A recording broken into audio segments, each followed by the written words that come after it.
All right, so welcome back. At this point, you should be comfortable with these 5 octave patterns, the 5 scale patterns, and you should be kind of clear on what we covered in the last lesson, where we actually identified the root, the 5th, the 6th, and the 4th within this scale pattern 4 using octave patterns.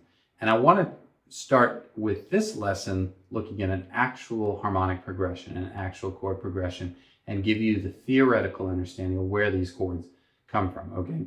So we're going to start with G major, followed by D major, followed by E minor, followed by C, okay?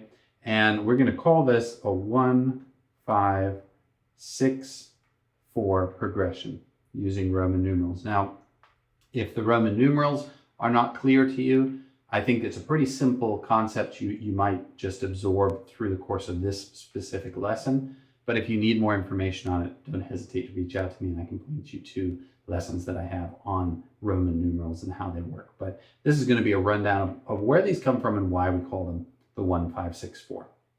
Okay, so if we look at our key here, we're in the key of G major, okay?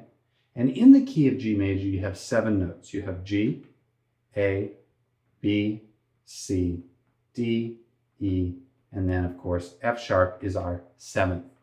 Now you can refer to each one of these notes as scale degrees, where G is the root, A is the 2, B is the 3rd. You can refer to them by these scale degree numbers. And those are the same as the numbers that were in the previous lesson where we were looking at that fretboard diagram.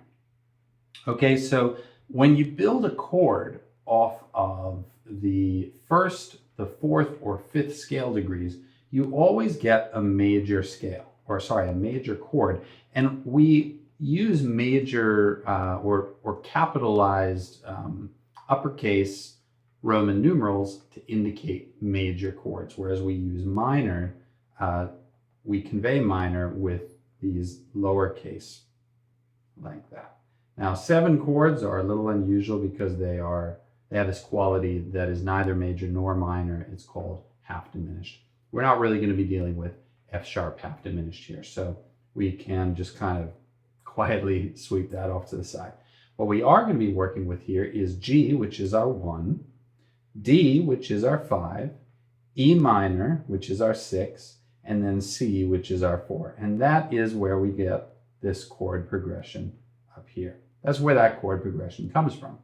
And the reason that we want to go over this theory of putting together this chord progression is to reinforce why the octave patterns that we are identifying on the fretboard correlate to this specific chord progression. So in the next lesson, I'm going to revisit the scale degrees that we found with octave patterns in the last lesson. We're going to review that, but we're going to actually look at it on the guitar, not just on a fretboard diagram visually, but actually on the guitar, and I'll play them.